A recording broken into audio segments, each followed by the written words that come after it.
les comparto mañana el link con la grabación y el material que vamos a usar hoy, que básicamente es la diapositiva, las diapositivas del documento con la presentación. Eh, Como les mencioné en la sesión pasada, dividimos esta fase 3 en dos reuniones. En la primera hablamos de la precipitación y en esta segunda vamos a hablar específicamente del cálculo de la evapotranspiración.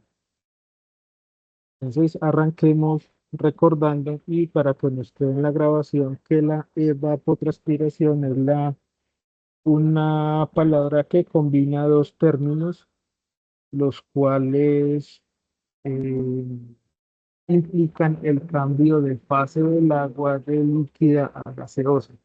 Esos dos factores son la evaporación y la transpiración, que se dan en forma simultánea en la naturaleza y explican la pérdida, entre comillas, pérdida de agua del sistema suelo-planta y esa agua pasa a la atmósfera. Por eso, entre comillas, pérdida porque el agua no se pierde, queda almacenada en la atmósfera en forma de vapor de agua.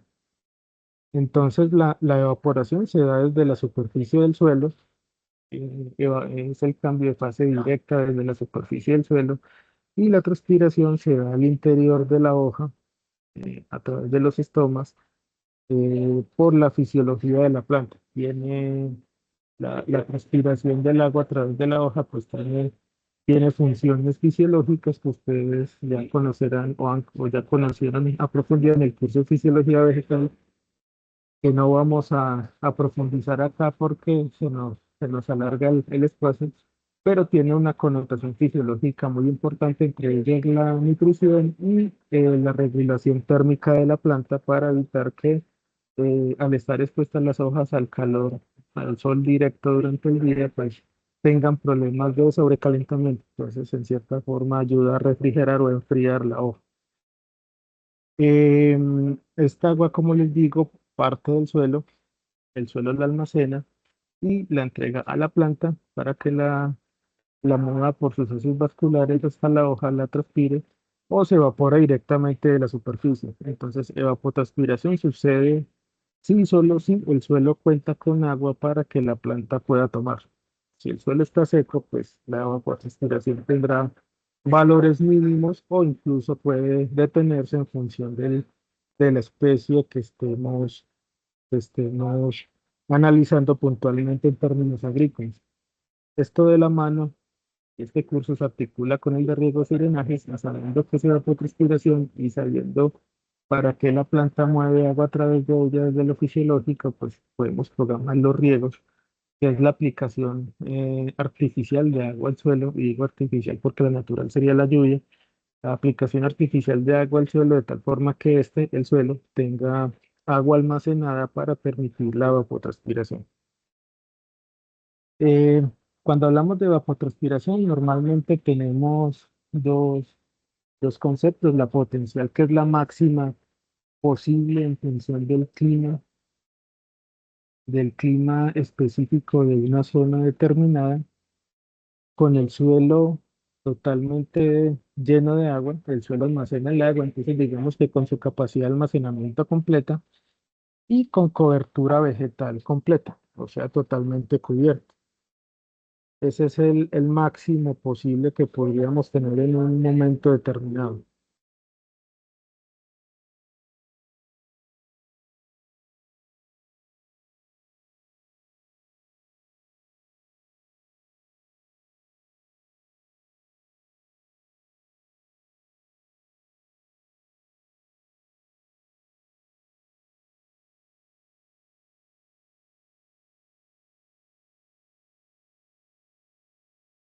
Estaba mirando el chat y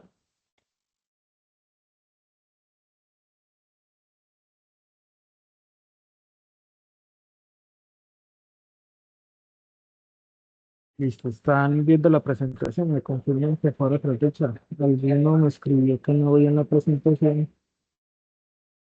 Listo. Al poner a grabar, se, se deshabilitó. Entonces estábamos hablando que la evapotranspiración potencial es el máximo posible que se da en un momento determinado, en un sitio determinado, con el suelo cubierto. Recuerden que la evaporación se da desde la superficie del suelo y la transpiración desde la planta. Entonces, suelo totalmente cubierto y con su almacenamiento máximo cubierto. Ese es el máximo posible. La otra medida es la real. Y la real la llamamos ETR, evapotranspiración real, y es la que sucede en condiciones reales en ese sitio en particular. La evapotranspiración real siempre es menor que la potencial. Siempre es menor que la potencial. O sea, la potencial es el máximo posible, es la pérdida máxima de agua que pueda esperar en un agroecosistema y por eso la conveniencia de calcular ETP. Ese es el máximo posible. Las condiciones normales de operación de un agroecosistema generalmente nos dan por debajo. Entonces, vamos a hablar de tres métodos principales para el cálculo de la evapotranspiración. En la fase 2 aprendimos a manejar Hargreaves, que sería el cuarto. Entonces, son los cuatro métodos principales. Nos faltan otros tres que vamos a ver hoy.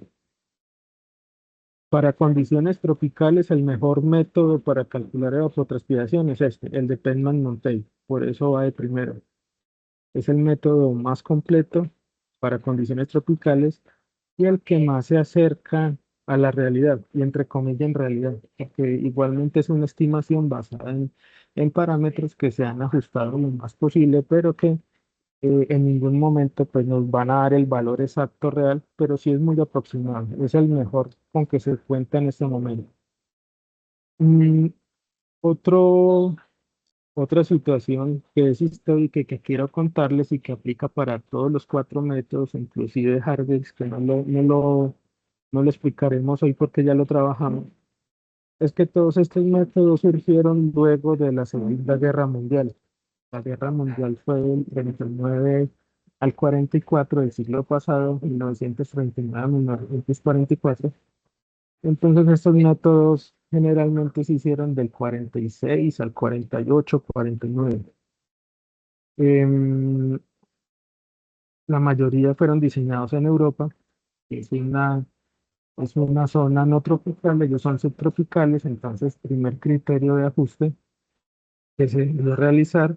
Segundo criterio, piensen en Europa, luego de la Segunda Guerra Mundial, si saben o si han visto películas de la Segunda Guerra Mundial, pues básicamente la infraestructura quedó muy deteriorada, por no decir destruida.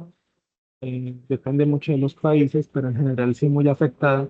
Entonces se necesitaban métodos que fueran muy sencillos de implementar y que no requirieran infraestructura muy sofisticada precisamente por esa condición. Estaban saliendo de una guerra con su infraestructura muy deteriorada, entonces son métodos que generalmente dependen de la temperatura y recuerdan a Hargreaves, ese depende solo de la temperatura y de la ubicación geográfica y en su mayoría van por esa línea.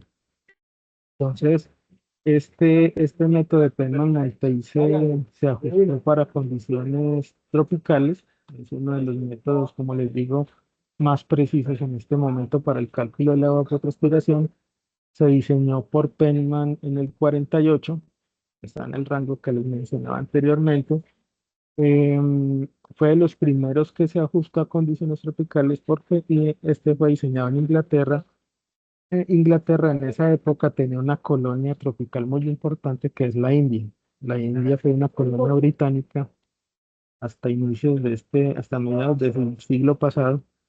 Entonces, cuando Penman la diseñó, pues ese modelo fue a la India y se dio cuenta que no funcionaba, no era muy acertado, entonces le hizo unos ajustes para que funcionara en condiciones tropicales. Y ese es el método que por eso les digo nosotros usamos en la actualidad, porque fue un método pensado para esas condiciones. Es un método combinado, el de Penman-Monteil, porque tiene en cuenta los efectos en la pérdida de agua en el agroecosistema por la temperatura, por la radiación solar y por el viento, por el movimiento del, del agua, por el barrido del agua de la superficie de las hojas y del suelo por la acción del viento. Es el único método que tiene en cuenta esas dos variables. Aquí vemos la ecuación, ya vamos a ver qué es cada uno de estas letras. Esta es la ecuación inicial, esta fue la que Penman hizo para Inglaterra y básicamente la evapotranspiración de Penman se da en milímetros por día, da la pérdida de agua en milímetros por día, depende de la radiación neta denominada RN. Esta radiación está en su equivalente de evaporación en milímetros por día. W es un índice de temperatura, F es una función de viento, SU es la tensión de vapor del aire, la real en una zona y un momento determinado, y se calcula como el producto de la humedad de saturación por la humedad relativa. La tensión de saturación es la tensión, la presión que tendría una masa de gas totalmente con su capacidad de almacenamiento de vapor de agua cubierta. Depende de la temperatura, entonces puede ser menor al 100%. A menor temperatura, mayor capacidad de tener humedad relativa. Entonces, las humedades del 100% se dan en temperaturas muy bajas que para condiciones tropicales se dan normalmente en la madrugada. Entonces, si ustedes han ido a campo, se han dado cuenta que normalmente en las horas de la mañana, madrugada, tenemos neblina o ya muy a fin de tarde y en esos momentos estaremos muy cercanos al 100%. Entonces, la saturación depende de la temperatura y de la presión atmosférica. Como les conté, Penman hizo un ajuste.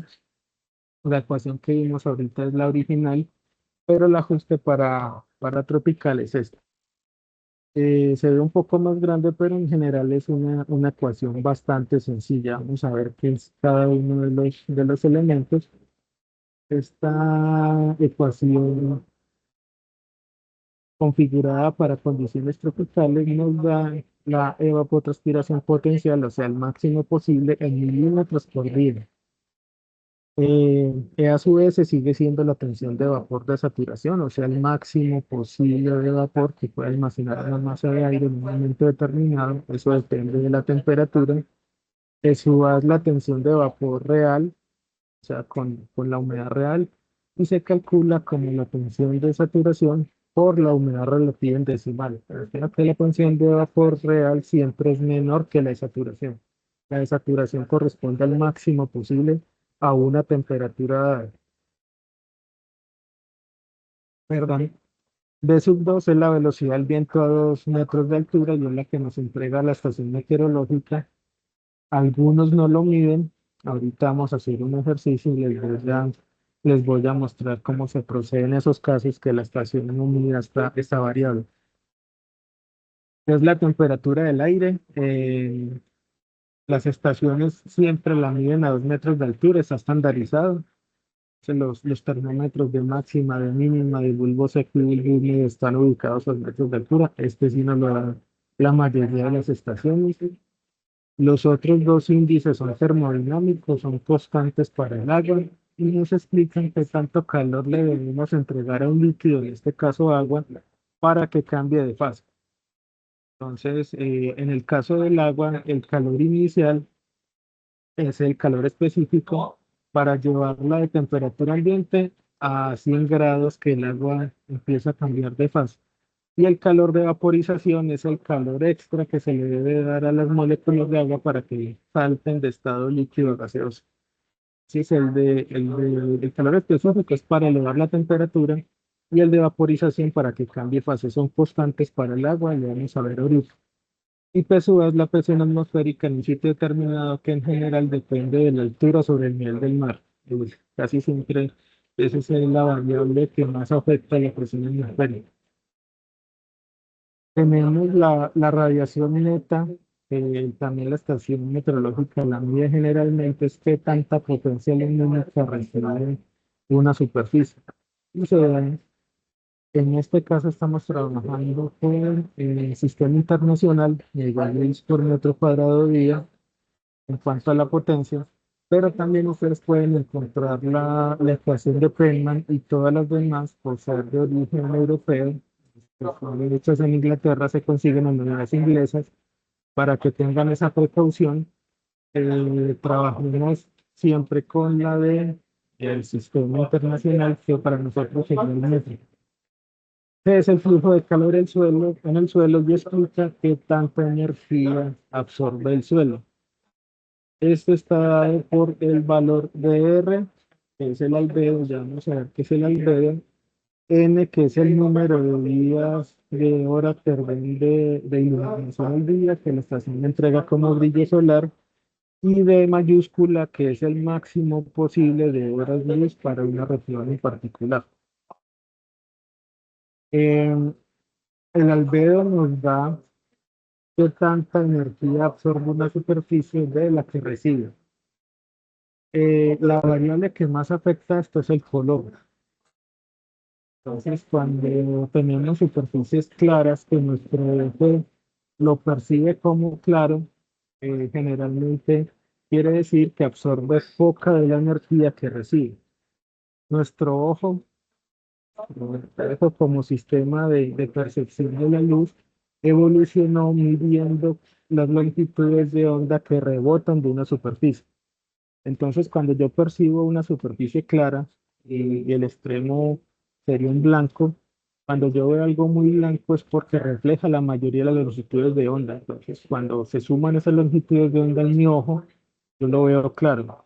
El otro extremo es una superficie que absorbe la mayoría y en ese caso yo lo veo oscuro y su extremo sería el negro.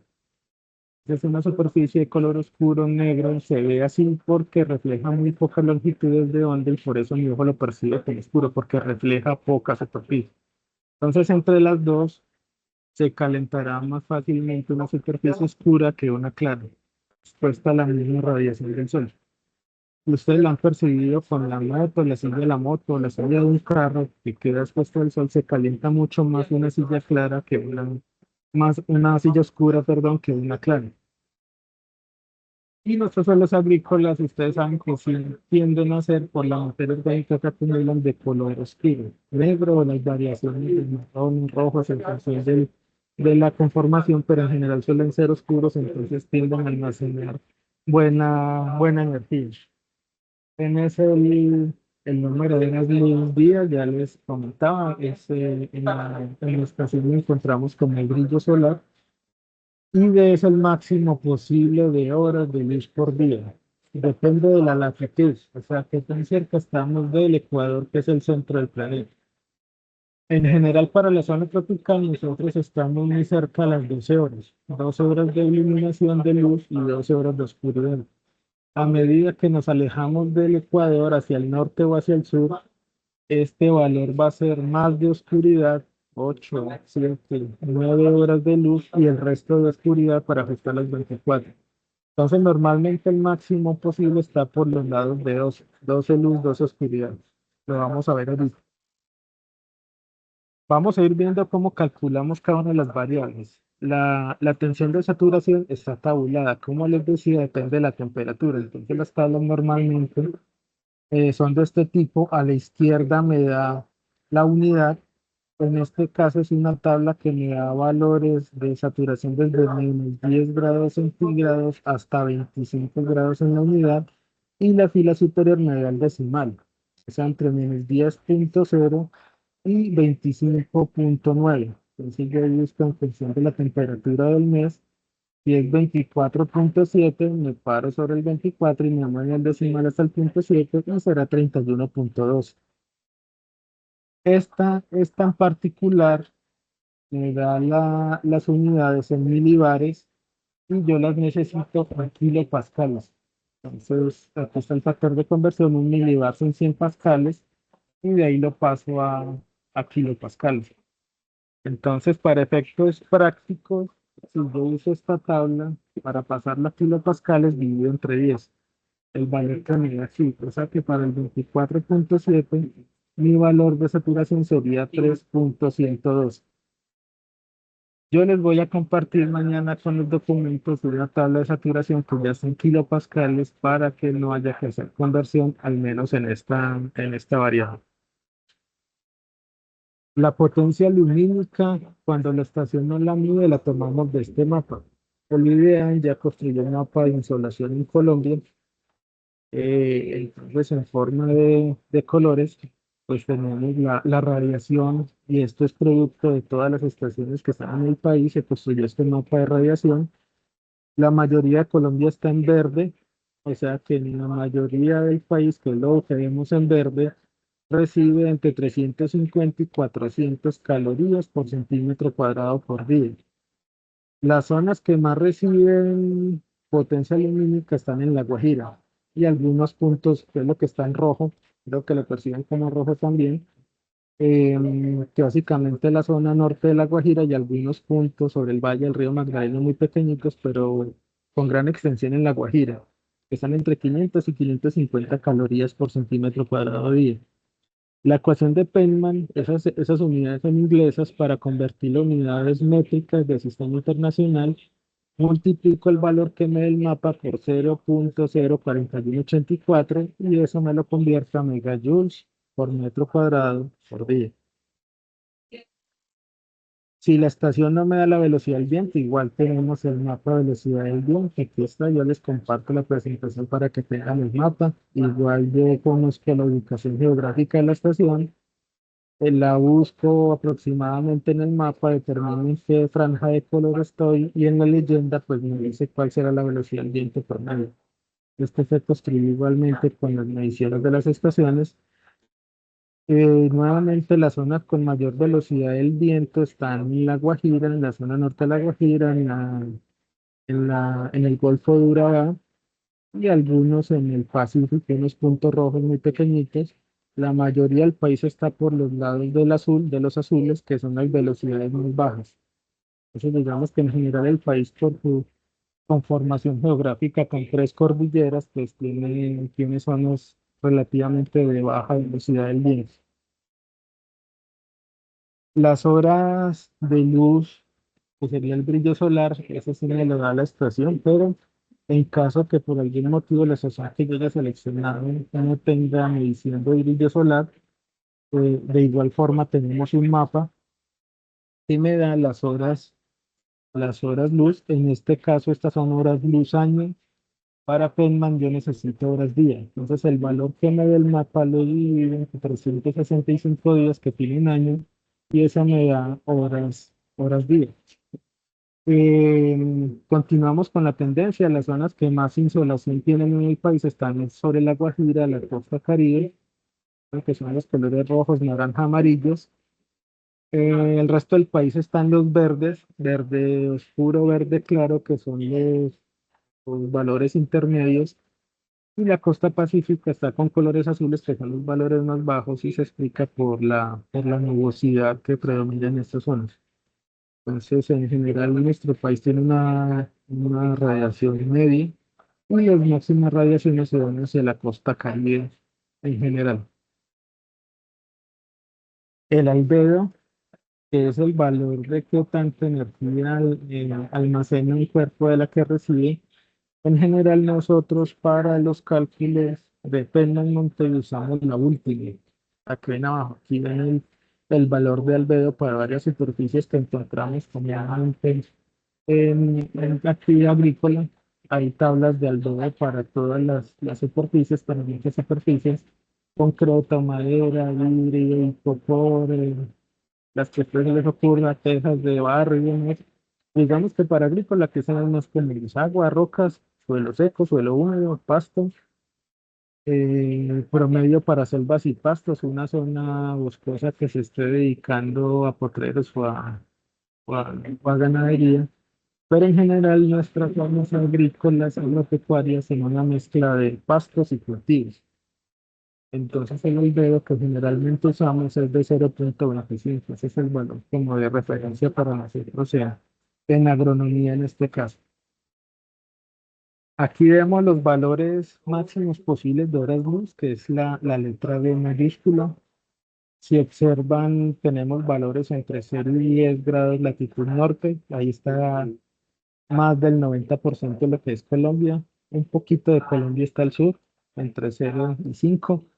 Y si observan, en su mayoría estos datos están muy cercanos a los 12 horas de luz, y complemento 12 de oscuridad. Algunos son un poquito más, 12,6, 12,7.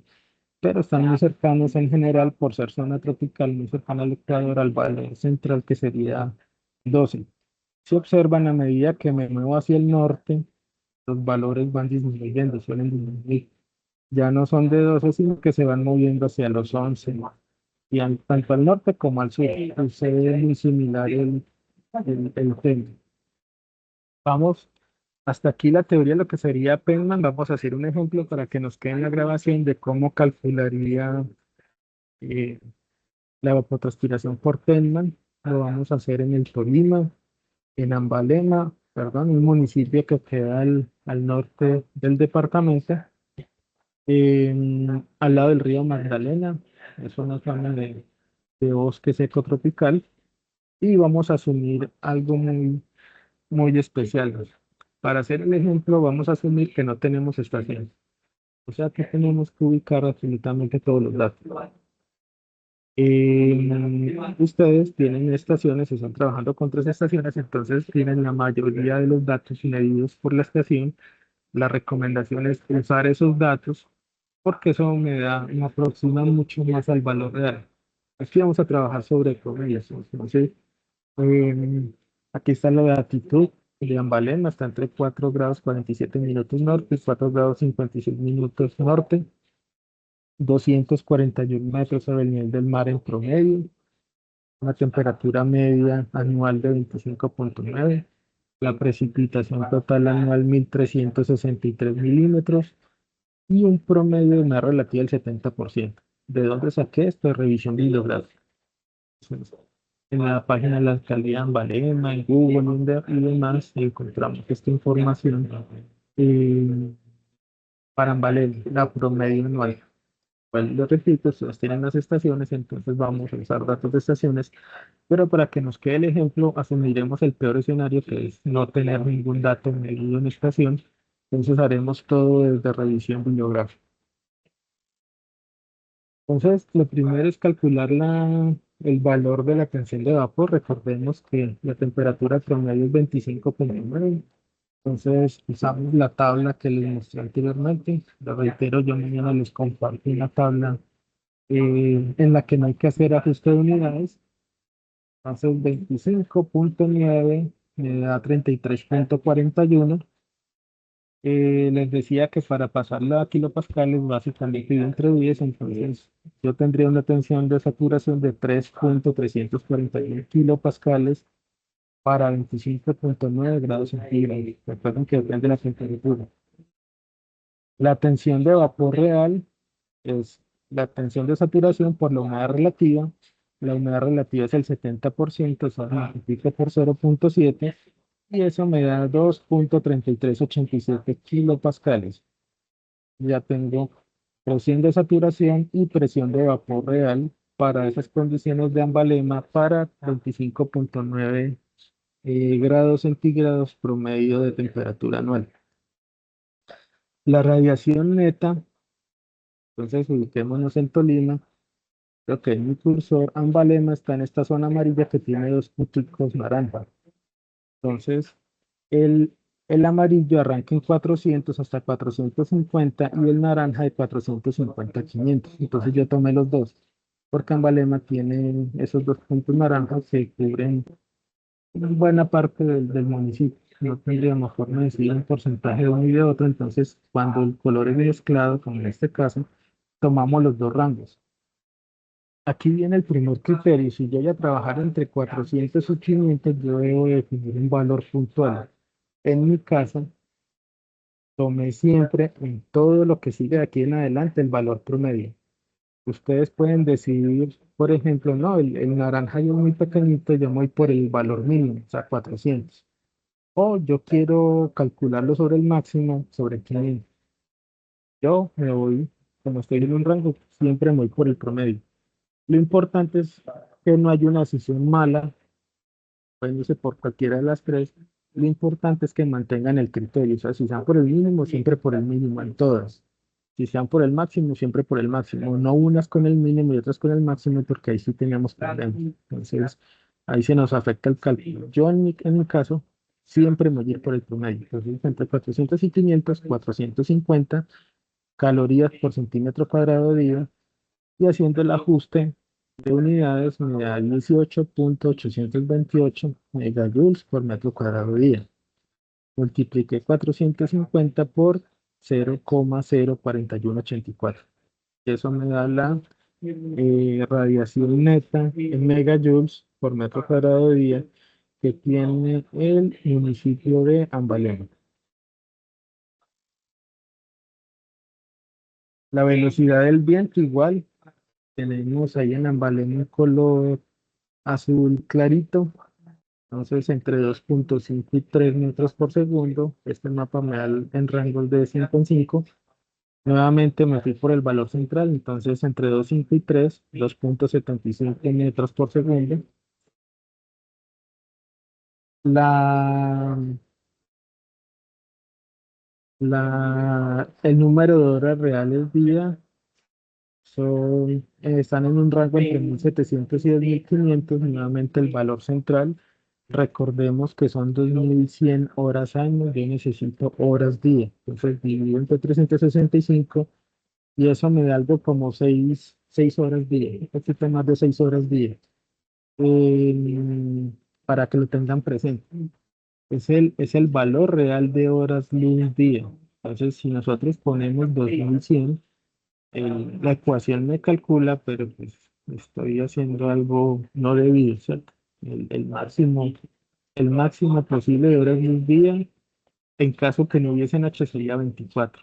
En la vida real, normalmente el máximo es 12, entonces no debería usar 2.100, lo divido entre 365 y ahí queda la anotación. Vamos a trabajar igual el albedo de 0,25 y vamos a calcular el máximo posible. El real es 2.100 dividido 365, que me da alrededor de 6, pero voy a calcular el máximo posible de acuerdo a la latitud. Calcule el promedio de la latitud, o sea, sumo y divido entre las dos latitudes extremas de Ambalema y eso me da 4,86 grados latitud norte. Si miramos la tabla, yo tengo entre 0, 5 y 10. Yo no tengo valores para 4,86, entonces debo interpolar.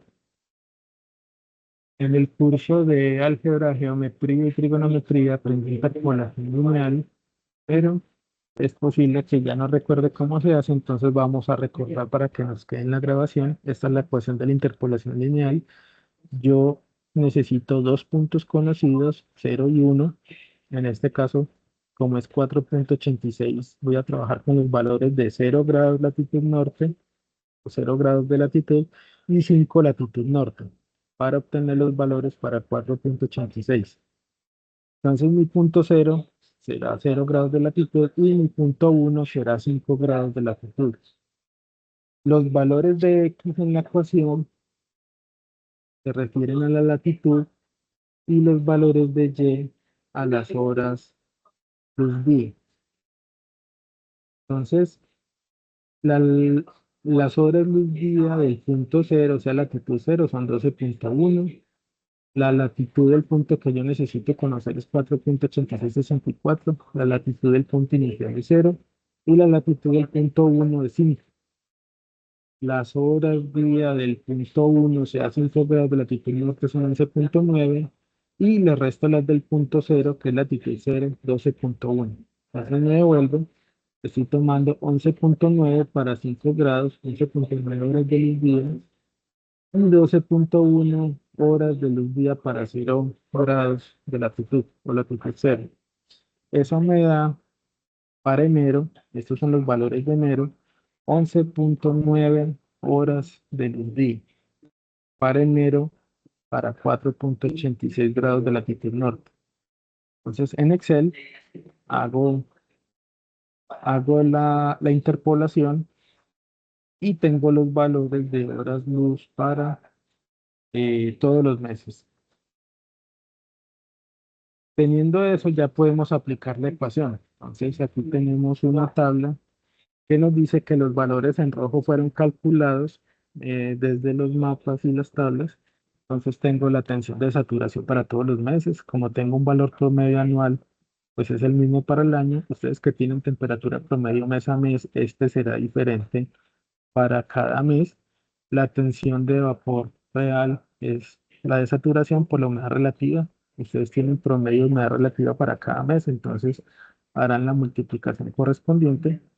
La radiación neta la tomé del mapa, la velocidad del viento la tomé del mapa, las horas de luz día les dije que estaban alrededor de 6, haciendo la división de 2100 dividido 3,65 nos da 5,75, que es el valor real.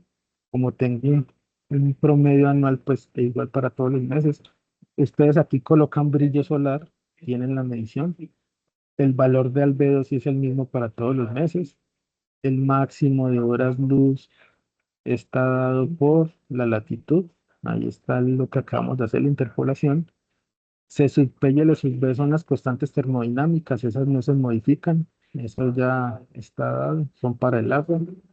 La presión atmosférica, 99,375 kilopascales, depende de la ubicación. Esa es la presión atmosférica para embalema. Entonces, dentro en el buscador que a ustedes les guste, cualquiera, el que usen y colocan presión atmosférica, municipio tal, yo puse embalema en este caso y esa es la presión atmosférica dada.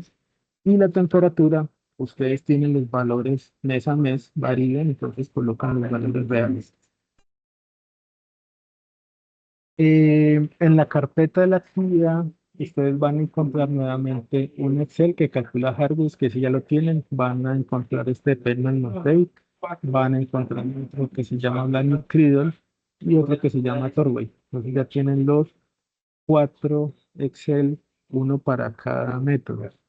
Entonces, el Excel de Penman tiene un espacio donde ustedes colocan la latitud y él ya hace la interpolación y les va calculando muchos de estos, el flujo de calor en el suelo y les entrega el valor de evapotranspiración.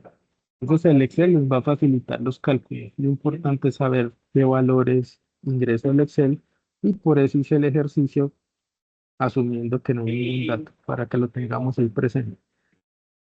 Esto nos da valores de evapotranspiración diaria. Recuerden que Penland Mountain me da valores día de 4,95 milímetros día. Yo multiplico este valor por el número de días de cada mes, que está 28, que es febrero, es el único que tiene 28, el resto tiene 30, 31. Aquí están el número de días.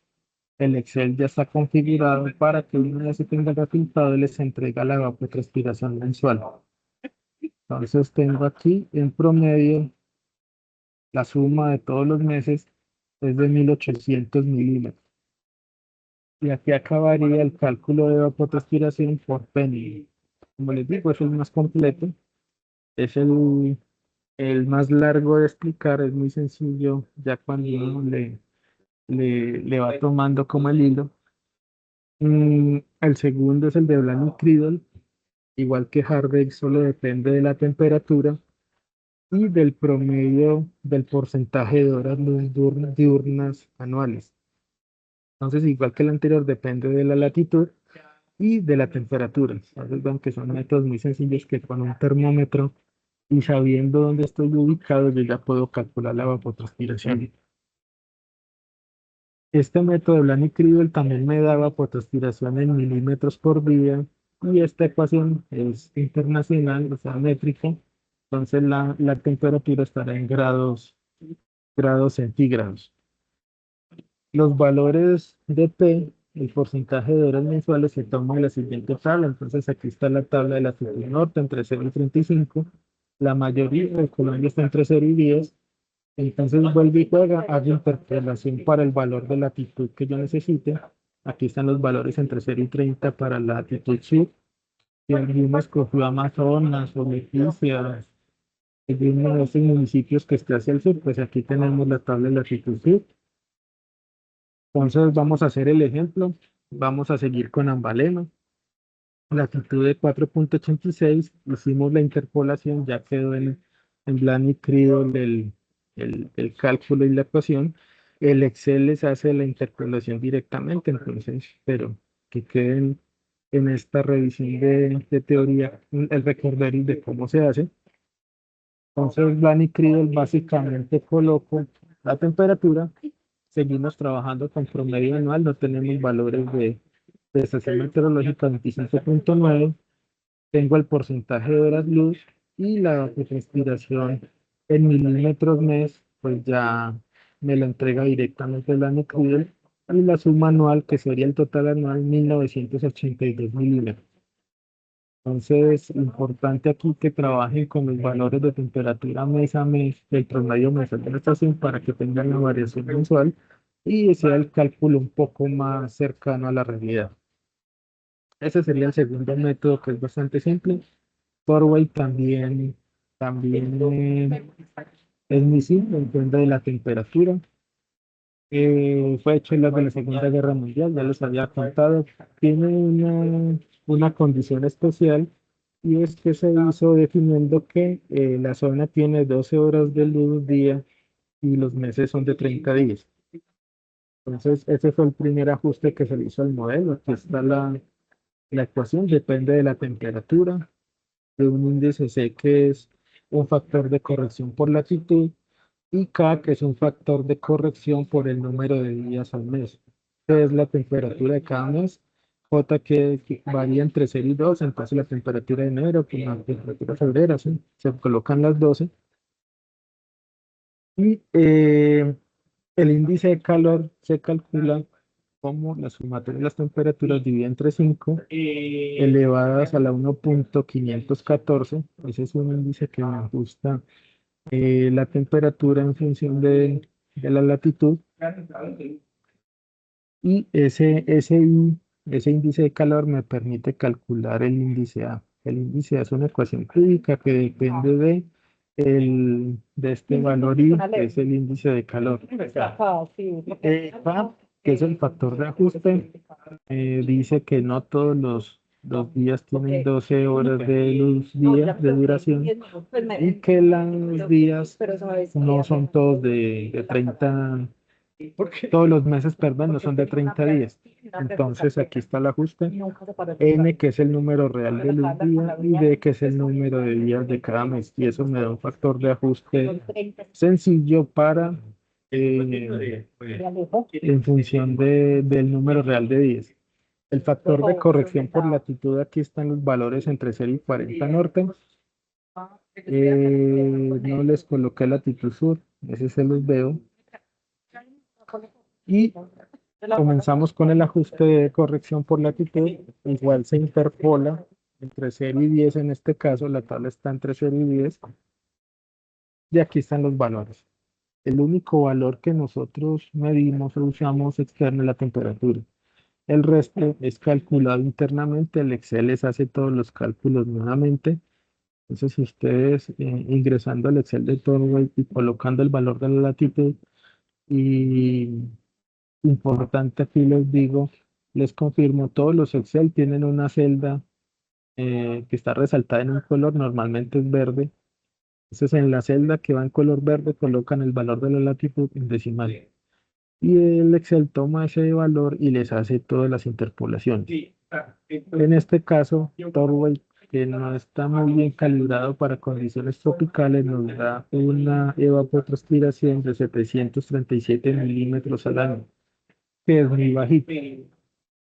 De los cuatro métodos, Torwell suele ser el que más alejado está de las condiciones reales por su constitución. Funciona muy bien para zonas subtropicales, para Inglaterra, en este caso Europa, norte de Europa, pero para nosotros que estamos muy cerca del Ecuador no suele ser el método más recomendado. Es muy sencillo, pero las estimaciones que obtenemos de él son bastante alejadas de lo que sería la realidad en zonas tropicales. Vamos a terminar aquí la grabación para que no nos quede muy largo el video. Vuelvo y le reitero, en lo posible usamos eh, Hellman-Montet para el cálculo de la evapotranspiración en condiciones tropicales. Ese es el que nosotros usamos en condiciones tropicales.